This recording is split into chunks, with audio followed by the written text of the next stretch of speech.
পাশে আমার কবর দিও ভাই। বিদ্রোহ, মানবতা ও সাম্যের চেতনায় দীপ্ত জাতীয় কবি কাজী নজরুল ইসলামের ৪৯তম মৃত্যুবার্ষিকী আজ। ১৯৭৬ সালের এই দিনে শেষ নিঃশ্বাস ত্যাগ করেন বাংলা সাহিত্য ও সঙ্গীতের এই বহুমুখী প্রতিভা। অল্প সময়ের সাহিত্য জীবনেই তিনি বাংলা ভাষাকে সমৃদ্ধ করেছেন অসংখ্য কবিতা, গান, প্রবন্ধ ও নাটকের মাধ্যমে। বুধবার মৃত্যুবার্ষিকীতে কবির প্রতি অকৃত্রিম ভালোবাসা জানিয়েছে রাজনৈতিক ব্যক্তিবর্গ, সংস্কৃতিকর্মী ও সাধারণ মানুষ। ৪৯তম মৃত্যুবার্ষিকী।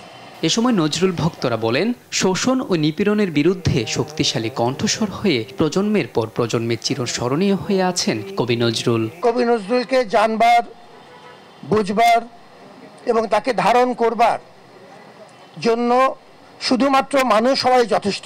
সকল অনাচার, অবিচার এসবের বিরুদ্ধে, মানবতা লঙ্ঘনের বিরুদ্ধে তিনি যেভাবে লিখে গেছেন, অবশ্যই তিনি বিদ্রোহী কবি, বিদ্রোহী প্রেম ছিল বলেই তিনি বিদ্রোহী হতে পেরেছিলেন। উন্নত ও গণতান্ত্রিক সমাজ প্রতিষ্ঠার পাশাপাশি জুলাই গণঅভ্যুত্থান সহ জাতীয় আন্দোলন সংগ্রামের অনুপ্রেরণা ছিলেন এই কবি বলে মন্তব্য করেন বিএনপির সিনিয়র যুগ্ম মহাসচিব রুহুল কবির রিজভী।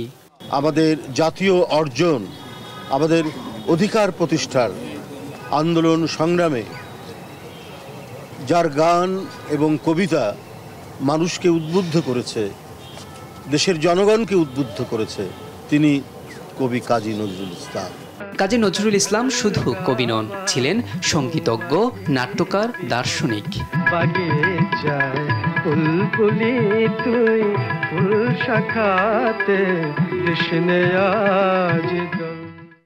জাতীয় কবি কাজী নজরুল ইসলাম ছিলেন বিদ্রোহের অগ্নিশিখা, প্রেমের মূর্ছনা এবং মানবতার চিরন্তন কণ্ঠস্বর। নজরুলের প্রয়াণ বাঙালির হৃদয়কে শূন্য করেছে ঠিকই, কিন্তু তার সৃষ্টি আজও বেঁচে আছে সবার মনে, এমনটাই মনে করেন নজরুল ভক্তরা।